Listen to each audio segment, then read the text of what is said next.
여러분 우리가 믿음 생활을 하는데요. 간혹 가다가 기회가 찾아올 때도 있고 위기가 찾아올 때도 있는데 이 고난의 때 이때가 위기가 아닙니다. 많은 사람들이 어떤 시련이 갑자기 찾아오면 아 위기구나라고 하는데 그때가 진짜 위기가 아닙니다. 여러분 믿음의 사람이라고 환난이 찾아올 때마다 그때마다 어떻게 합니까? 더욱더 하나님께 나가 엎드리죠. 그동안은 기도하지 않았는데 지금이라도 기도해야 되겠다. 하나님께 도움을 구해야 되겠다라고 생각하고 하나님께 더욱더 엎드려서 부르짖어 기도하죠. 자, 그런데 믿음의 사람들에게 진짜 위기는 언제냐? 기도 응답도 받고 하나님께서 우리에게 평안함을 주셨을 때 그때가 진짜 위기라는 것을 우리는 알아야 됩니다. 왜냐하면 그때가 되면요 우리가 방심하게 되잖아요. 영적으로 방심하게 되면서 뭐가 찾아옵니까? 바로 교만이 찾아옵니다. 교만이 찾아와서 하나님만을 온전히 높여야 드려야 될 때 하나님만 높이지 못하고 자기 자신이 높아지려고 함으로 말미암아 넘어질 수 있기 때문이죠. 오늘 본문 말씀에 히스기야의 삶이 바로 이것을 우리에게 알려주고 있습니다. 오늘 본문 말씀 보시기 바랍니다. 본문 말씀은요 히스기야가 엄청난 위기를 만난 이후의 이야기입니다. 자, 어떤 위기를 만났었습니까? 그동안 전쟁의 위기였죠. 그리고 중병에 걸렸던 위기였습니다. 이 아수르 왕이 엄청난 대군을 이끌어 와서 예루살렘을 포위해버리지 않았습니까? 자, 그때 그 위기를 어떻게 이겨냅니까? 히스기야가 그 당시에 이 아수르 왕이 편지를 보냈잖아요. 항복을 종용하는 편지를 보냈습니다. 그 편지를 들고 하나님께 나아가 그 편지를 펴놓고 기도하죠. 이때 하나님께서 응답하셔서 하나님이 대승을 거두게 하십니다. 물리쳐 주십니다. 자, 그리고 이제 중병에 걸렸을 때도 어떻게 위기를 이겨냅니까? 하나님께 나아가 낯을 벽으로 향해서 기도하죠. 하나님만 바라보며 간절히 기도합니다. 이때 하나님께서 무엇을 보셔요? 히스기야의 눈물을 보시죠. 그리고 그의 기도를 들으셔서 생명을 연장시켜 주시는데 몇 년 동안 15년이나 연장시켜 주시죠. 이렇게 위기를 넘기게 됩니다. 어떻게 보면 히스기야의 이 두 가지 위기는요. 어떻게 보면 진짜 위기는 아니었습니다. 오히려 기회였습니다. 하나님의 은혜를 체험할 수 있는 기회였다는 겁니다. 자, 오늘 본문에 보니까 이제 병에서 나음받은 이후에 바벨론에서 사신들이 찾아오죠. 그 당시 바벨론 왕이 누구였습니까? 부르닥 발라단이라는 왕이었습니다. 그 왕이 히스기야가 중병에 걸렸다는 소식을 듣고 사신을 보낸 거죠. 사신을 보냈더니 중병에서 나은 겁니다. 그러니까 이때 히스기야가 이렇게 중병에 걸려서 나았을 때 이 하나님으로부터 엄청난 은혜를 받았다면 히스기야는 앞으로도 계속해서 어떤 삶을 살아야 됐습니까? 더욱더 하나님의 은혜만을 간구하는 그런 삶을 살아야 됐습니다. 그리고 사람들에게도 계속해서 자신을 내세우지 않고 하나님만을 높이며 살아야 했다라는 겁니다. 자, 그런데 히스기야가 어떻게 합니까? 오늘 본문에 보니까 이처럼 바벨론 왕의 사신들이 왔을 때는요 교만에 빠지고 말았습니다. 영적으로 방심함으로 말미암아. 자, 12절 말씀 보시기 바랍니다. 12절 보니까 바벨론 왕 부르닥 발라단이 보낸 사신들이 찾아오죠. 찾아와서 어떤 이야기를 나누지 않았습니까? 바벨론 사신이 바벨론 왕이 보낸 편지와 예물을 들고 방문해서 히스기야 왕과 어떤 대화를 나누는데 그때 바벨론이 큰 나라는 아니었거든요. 이스라엘 북쪽의 대부분 지역을 정복하고 통제했던 나라가 그 당시에 어디였습니까? 바로 아수르였습니다. 아수르가 대다수의 땅을 정복하고 큰 나라가 된 반면에 바벨론은요 신흥 국가였습니다. 그 옆에 새롭게 태동한 나라가 바로 바벨론이었다는 겁니다. 그러니까 히스기야 보기에는 바벨론 왕이 보낸 사신들을 만나서 대화를 나누면서 어떤 느낌을 받았습니까? 바벨론은 그렇게 큰 나라가 아니기 때문에 내가 어떻게 하더라도 이 바벨론이라는 나라는 우리를 침략할 가능성이 별로 없겠구나. 왜냐하면 너무나 멀리 떨어진 나라고 그렇게 큰 강대국이 아니었기 때문이죠. 그래서 13절에 보니까 바벨론 왕 사신들이 하는 이야기를 듣고 히스기야 왕이 어떻게 하는지 13절 말씀 보시기 바랍니다.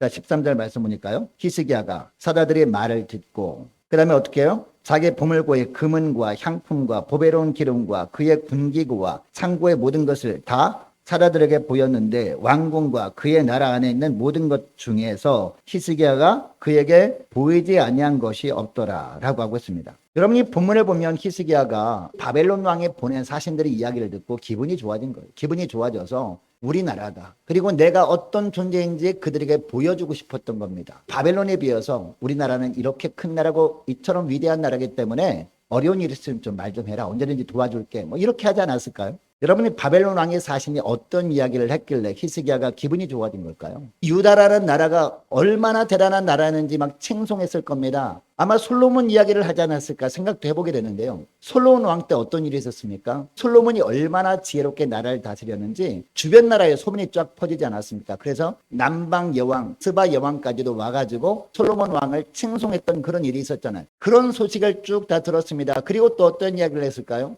정말 죽을 병에 걸렸다는 소문을 들었는데 어떻게 이렇게 낫게 되었습니까? 라고 하면서 야, 정말 이 유다라는 나라의 의술이 대단히 뛰어나군요 라면서 칭송을 하지 않았을까요? 그러니까 기분이 좋아진 거예요. 기분이 좋아져서 자기에게 있는 모든 것을 다 보여준 겁니다. 그리고 굶기고 있는 무기들까지 싹 다 보여준 그 금은 보화까지 전부 보여주면서 우리나라가 이처럼 대단한 나라다, 이렇게 바벨론 사신들에게 보여준 겁니다. 여러분, 그리스인이라면 사람들이 알아주면 알아줄수록 어떻게 해야 돼요? 더욱더 겸손해야 하는 사람들입니다. 왜냐하면 우리가 그동안 이루었다라고 생각하는 모든 것들, 하나님께서 우리에게 은혜로 부어주셔서 되어진 것들이지 우리 힘으로 된 것이 아니란 말입니다. 하나님이 우리에게 지혜 주셨고, 하나님이 우리에게 건강 주셨고, 하나님이 우리에게 환경 주셨기 때문에 되어진 것들이지 그것이 우리 힘과 지혜로 되어진 것이 아니기 때문에 우리는 사람들이 알아주고 사람들이 높여줄수록 우리가 어떻게 해야 돼요? 우리는 더욱더 겸손히 엎드려서 하나님만 높여야 되는 그런 사람들이, 우리 예수 믿는 사람들을 믿으시기 바랍니다.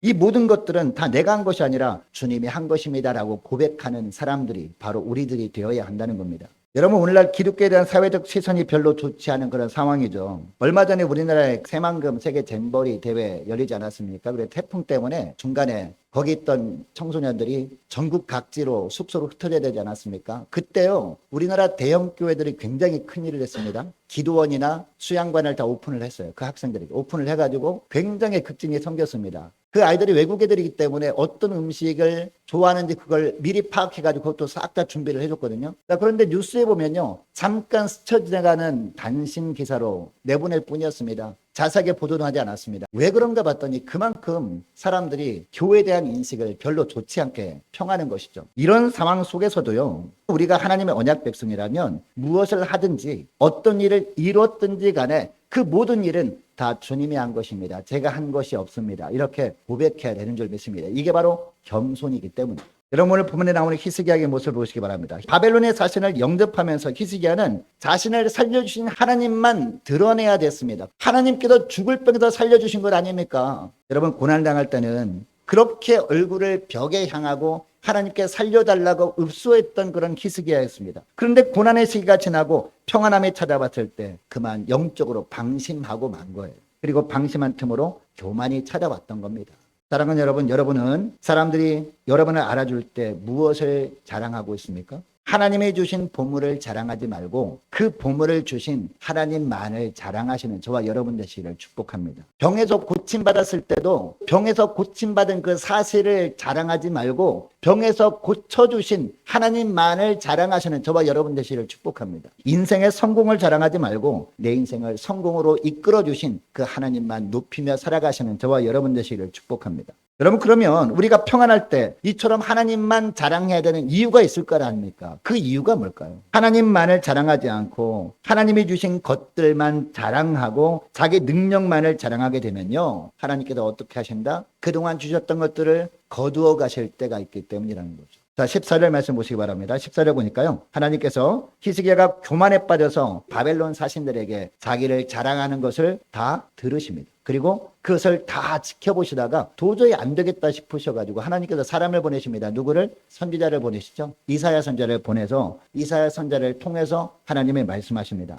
오늘 본문에 보니까 이사야 선지자가 히스기야 왕에게 뭐라고 묻습니까? 그 사람들이 와서 무슨 말을 하였고 또 그 사람들이 어디서 온 사람들이냐라고 묻습니다. 히스기야가 사실대로 대답하죠. 그 사람들은 저기 먼 나라 바벨론이라는 나라에서 온 사람들입니다. 이렇게 대답을 해요. 그리고 또 이사야가 묻습니다. 그들이 왕궁에서 무엇을 보았습니까? 라고 묻습니다. 이때 15절에 또 히스기야가 대답하죠.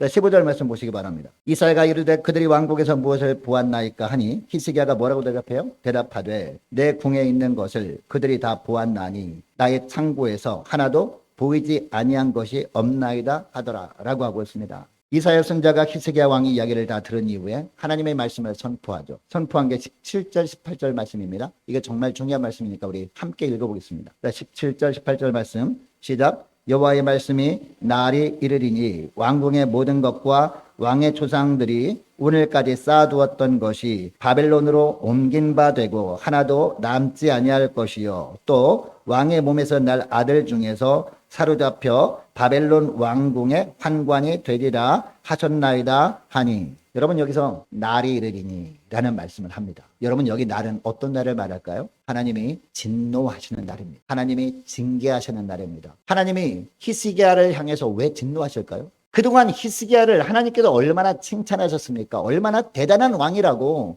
수많은 왕들 중에서 히스기야 같은 왕이 없었다라고 칭찬까지 했던 그런 하나님 아니셨습니까? 그런데 하나님께서 날이 이르니라고 합니다. 하나님이 왜 징계하시려고 하시는 걸까요? 그동안 하나님께서 히스기야에게 베푸셨던 은혜를 생각하면서 그 은혜를 베푸신 하나님을 자랑하지 않고 은혜로 주셨던 것들이 자기의 치적인 양 자기 자신을 드러내려고 했기 때문이랍니다. 하나님을 자랑하는 모습은 전혀 없었잖아요. 이것을 하나님이 보시고 하나님이 진노하셨던 겁니다. 그래서 진노하는 날이 이를 것이다 라고 하고 있습니다. 바벨론 사신들이 와서 히스기야 왕을 높일 때 만약에 병에서 고침받은 하나님만을 드러냈다면 그 바벨론 사신들이 야, 하나님이라는 신이 대단한 신이네, 우리가 하나님이라는 신도 섬겨야 되지 않을까라고 생각할 수 있잖아요. 그러면 하나님 나라가 확장되는 거 아닙니까? 그런데 그런 기회를 발로 차버린 거예요. 발로 차버리고 단순히 그냥 병에서 고침받는 사실만 나타내므로 말미암아 야, 유다 나라가 의술이 굉장히 발달한 나라구나 이런 생각만 하게 하고 말았다라는 겁니다. 그래서 하나님께서 진노하신 겁니다.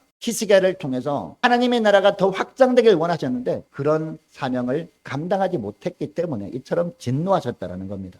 여러분 잠언 16장 18절에 보면요, 교만은 패망의 선봉이라는 말씀이 나오죠. 그래서 하나님께서 진노하셨고 선지자를 통해서 징계를 선포하게 하신 겁니다. 그 징계 내용이 뭐라고요? 물질을 주신 하나님은 자랑하지 않고 하나님이 주신 물질만 자랑한 히스기야 나라에서 바벨론이 그 자랑했던 것들, 히스기야가 자랑했던 것들을 다 빼앗아가 버릴 것이다 라는 내용입니다. 뿐만 아니라 유다의 남은 자들도 바벨론에 잡혀가게 될 것이다 라는 내용이죠. 여러분 결국 어떻게 됩니까? 역사적으로 BC 586년, 기원전 586년 그때 남유다 수도 예루살렘이 바벨론에 의해서 멸망당해요. 바벨론이 점점 커지거든요. 점점 커지면서 아수르가 장악했던 땅을 거기다 장악합니다. 그리고 결국 유다까지도 그냥 그들이 침공해서 자기들 땅으로 만들어버리죠. 이때 히스기야가 자랑했던 것들을 전부 다 바벨론 땅으로 가져가 버린 겁니다. 그리고 사람들도 포로로 끌려가서 바벨론에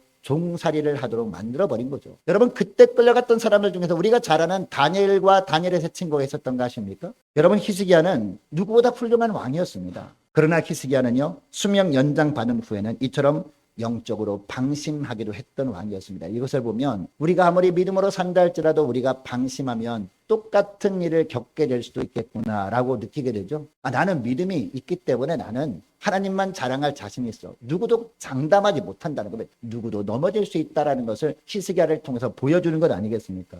은혜 받은 이후에는 받은 은혜를 잘 간직하는 것이 무엇보다 중요합니다. 그래야 되는데 은혜 받은 그때로 만족하고 끝내버린 겁니다. 누가요? 히스기야가. 여러분이 히스기야의 삶을 통해서 깨닫게 되는 것이 있습니다. 내게 복을 주신 하나님을 자랑하지 못하고 그 하나님이 나에게 주신 복 자체만 사람들에게 자랑하면 어떻게 된다? 오늘날도 어떻게 된다? 하나님께서 언젠가 주셨던 그 복들을 거두어가 버리신다라는 겁니다. 모든 것들을 잃을 날이 올 수 있다, 이 말씀을 하시는 겁니다.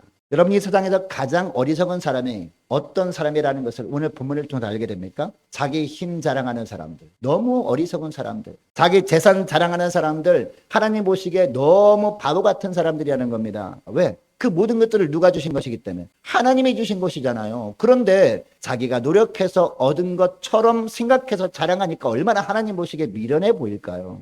여러분 이런 것들을 자랑하는 사람을 하나님이 보시면서 어떻게 말씀하시는지 아십니까? 잠언 3장 34절 말씀에 보면 이런 말씀을 해요. 진실로 그는 거만한 자를 비웃으시며 라고 합니다. 어떤 자를 비웃으신다고요? 거만한 자. 여러분 여기 거만한 자는 어떤 자를 말할까요? 나에게 있는 것들 막 자랑하는 거예요. 그것을 주신 하나님은 생각하지 않고 나에게 주신 것들, 내가 어떤 노력을 통해서 얻어진 것처럼 생각하고 막 그것만 자랑하는 사람들, 나 이런 사람이야. 이게 거만한 것, 이런 거만한 자를 하나님이 어떻게 하신다고요? 비웃으신다라고 합니다. 그리고 겸손한 자에게는 은혜를 베푸시나니라고 합니다. 여러분, 겸손한 자에게 은혜를 베푸신다는 것은 어떤 의미인지 아십니까? 겸손한 자, 늘 하나님만 높이는 거예요. 나에게는 모든 것들을 주신 하나님만 드러내는 겁니다. 하나님께 영광 돌리는 겁니다. 그러면요, 하나님께 주셨던 것들, 그것들을 하나님 나라를 위해서 사용함으로 말미암아 비잖아요. 그러면 새로운 것으로 늘 채워주시는 거예요. 그래서 사명을 감당할 때 필요한 것들을 그때마다 적절하게 채워주시는 살아계신 하나님이구나, 이렇게 고백하며 살게 하신다는 겁니다. 이게 겸손한 자에게 은혜를 베푸신다는 의미인 줄 믿으시기 바랍니다.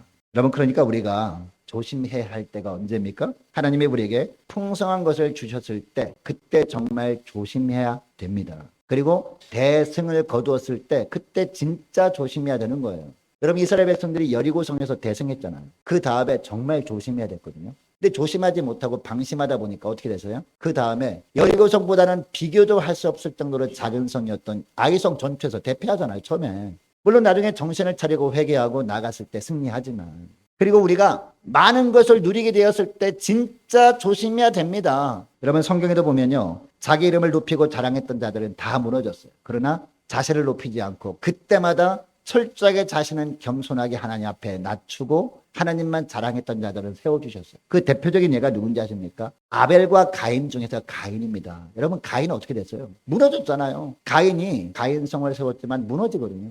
뿐만 아니라 신할 평지에 높은 탑, 어떤 탑을 쌓습니까? 바벨탑을 쌓죠. 바벨탑이 어떻게 됐어요? 무너지고 말죠. 그리고 이 함의 후손들 중에서 니무롯이라는 영웅이 있었잖아요. 니무롯도 결국 무너지고 맙니다. 반면에 하나님을 자랑하면 하나님께서 세워주시는 것을 대표적으로 보여준 사람이 바로 사도 바울이죠. 여러분, 바울이 어떤 고백을 합니까? 바울이 얼마나 대단한 일을 했습니까? 부활의 주님을 만난 다음에 엄청나게 많은 선교 사역을 했습니다. 바울이 1차 선교여행, 2차 선교여행, 3차 선교여행 쭉 하면서 얼마나 많은 교회를 세웁니까? 얼마나 많은 고난을 겪으면서 많은 주님 일을 합니다. 자, 그런데 바울이 어떤 고백을 합니까? 고린도전서 15장 10절 말씀에 이런 고백을 해요. 그러나 내가 나된 것은 하나님의 은혜로 된 것이니 내게 주신 그의 은혜가 헛되지 아니하여. 자, 그 다음에 뭐라고 하는지 아십니까? 내가 모든 사도보다 더 많이 수고하였으나 많은 일을 했다라는 겁니다. 그러나 그 뒤에 정말 중요한 고백을 해요. 그러나 이것은 내가 한 것이 아니요 오직 나와 함께 하신 하나님의 은혜로다. 할렐루야. 내 힘으로는 할 수 없었다라는 겁니다. 그러나 그때마다 하나님께서 나에게 은혜를 주시고 성령께서 나를 붙들어 주셨기 때문에 성령의 능력으로 되어진 것이지, 이것이 내가 한 것처럼 나를 높이지 말라, 이런 이야기를 한 것 아니겠습니까? 뿐만 아니라 갈라디아서 6장 14절에 이런 고백을 또 합니다. 이 바울이, 그러나 내게는 우리 주 예수 그리스도의 십자가 외에 결코 자랑할 것이 없으니. 바울이 무엇만 자랑해요? 예수 그리스도의 십자가만 자랑합니다. 자, 계속 보면 그리스도로 말미암아 세상이 나를 대하여 십자가에 못 박히고 내가 또한 세상을 대하여 그러하니라, 이런 고백을 했더니 하나님께서 바울을 높여주신 겁니다. 그리고 바울이 쓴 편지 중에서 13권이나 성경에 포함되게 한 것 아닙니까? 그런데 히스기야는요, 결승선에서 넘어진 사람 같아요. 우리가 읽은 맨 마지막 부분 보면 히스기야가 죽었더라라고 표현하고 있잖아요. 결승선 앞에서 넘어진 거예요. 여러분, 열심히 마라톤을 했는데 42.195km 마라톤을 열심히 했는데 1등으로 막 달려가요. 1등으로 막 달려가는데 결승선에도 넘어지면 어떻게 될까요? 결승 테이프를 끊지 못하죠. 1등을 할 수 없는 거죠. 그죠? 결승선에 넘어져서 일어나지 못하면 어떻게 돼요? 뒤에 있는 사람들이 이제 추월해가지고 먼저 결승 테이프를 끊을 거 아닙니까? 히스기야가 바로 이런 모습을 보였다라는 것이죠. 마지막 죽게 바르시잖아요. 하나님께서 쭉 평가를 하셨는데 마지막이 아쉬운 그런 사람으로 하나님께서 평가하고 계시다라는 겁니다. 결승 테이프를 끊기 바로 전에 넘어져 버림으로 말미암아 승리의 기쁨을 누리지 못했다라는 것이, 다 이겨놓고서 지는 경우가 이 세상에 사는 동안 종종 있는데, 바로 승리한 이후에 방심함으로 말미암아 이런 일을 만나게 된 겁니다. 히스기야가. 여러분, 인생 문제가 있을 때 어떻게 보면요, 그 문제가 있을 때는 위기가 아닙니다. 왜? 기도하면 되니까. 문제가 해결되고 평안할 때, 그때가 진짜 위기일 수 있음을 기억할 수 있기를 원합니다. 왜냐하면 평안하면요, 기도하는 거 게을리하게 되거든요. 그죠? 그러다가 우리에게도 교만이 찾아오게 되면 우리 자신을 높이려고 할 때가 많다라는 겁니다. 그래서 고린도전서 10장 12절을 보면, 그런즉 선줄로 생각할 때는 어떻게 하라? 넘어질까 조심하라. 선줄로 생각할 때 승리한 이후에 방심할까 조심하라, 이 말씀을 하는 겁니다. 여러분, 매우 큰 위기는요, 성공 후에 찾아옵니다. 승리 이후에 찾아오는 것이 위기라는 것을 기억할 수 있기를 원합니다. 복받은 이후에 찾아오는 것이 위기라는 것을 알 수 있기를 원합니다. 기도 응답받은 이후에 찾아오니까 그때 엉뚱한 것을 자랑하다가 망하는 길로 가지 않도록 조심하라는 겁니다. 여러분, 이제 말씀을 맺길 원하는데요, 노아 이야기로 마무리하기를 원합니다. 여러분, 노아 잘 아시잖아요. 노아가 얼마나 당대 의인이었습니까? 믿음의 사람이었습니까? 노아의 홍수 이전에는요, 하나님 보실 때 흠을 찾아볼 수 없을 정도였던 것 같아요. 그러니까 동방의 의인이다. 그렇게 우리 하나님께서 칭찬하시지 않습니까? 하나님과 동행하던 그런 사람이었습니다. 그래서 노아를 주님께서 구해주신 거거든요. 노아 때문에 노아 식구들도 방주에 타서 건짐을 받잖아요. 노아의 홍수에서. 자, 그런데 홍수 이후에 노아가 어떻게 했냐 아십니까? 홍수 이후에, 그러니까 승리 이후에 방심한 거예요. 방심하다 보니까 포도주를 너무 많이 마신 거예요. 포도주를 너무 많이 마셔서 그냥 거의 인사불성 돼가지고 낮에 그냥 빨가벗고 잠을 자다가 함이 죄를 범하도록 해버리는 그런 실수를 하게 됩니다. 노아도. 승리 이후에 찾아오는 위기를 대표적으로 보여준 것이 노아의 후반기 아니었습니까? 여러분, 노아 이야기는요, 그것으로 끝나버리죠. 그 이후에는 노아 이야기가 안 나와요. 여러분, 히스기야도 그와 같았습니다. 승리 이후에 다가오는 위기를 극복하지 못한 겁니다.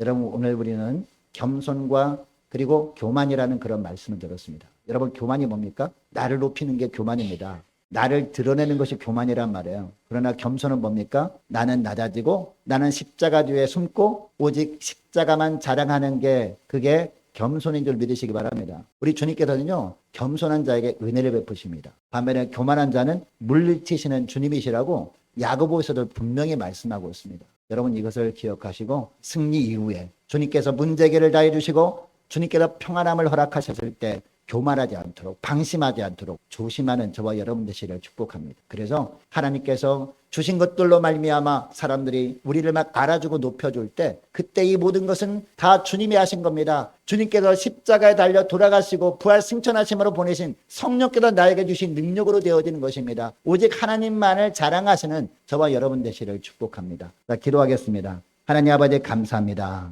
오늘 11개 말씀을 통해서 인생의 위기는 고난과 시련의 때보다 평안할 때 더 찾아온다는 것을 알았습니다. 믿음으로 승리한 후에 방심하다가 승리를 주신 하나님보다 승리케 하시는 과정에 하나님께 쓰임받았던 우리 자신을 자랑하고 그동안 축복을 주신 주님보다 축복으로 주신 것들을 우리 자신의 노력으로 되어진 것처럼 자랑하다 보면 하나님의 때에 하나님께서 그것들을 거두어 가버리실 수 있다는 것을 깨닫게 하심을 감사드립니다. 또한 교만함의 결과는 멸망이지만 겸손할 때 존귀 여김받는 삶을 살게 된다는 것을 알았사오니 이제는 어떤 환경 속에서도 하나님이 주셔서 누리고 있는 것들보다 그것을 주신 하나님만을 자랑하며 겸손히 주님만 높이며 사는 종들 되게 하여 주옵소서. 사도 바울이 고백했던 것처럼 나에게 자랑은 오직 예수 그리스도의 십자가뿐입니다 라고 고백하며 믿음으로 날마다 살아가는 저희를 다 될 수 있도록 은총 내려 주옵소서. 감사드리오며 우리 주 예수 그리스도의 이름으로 기도드리옵나이다. 아멘.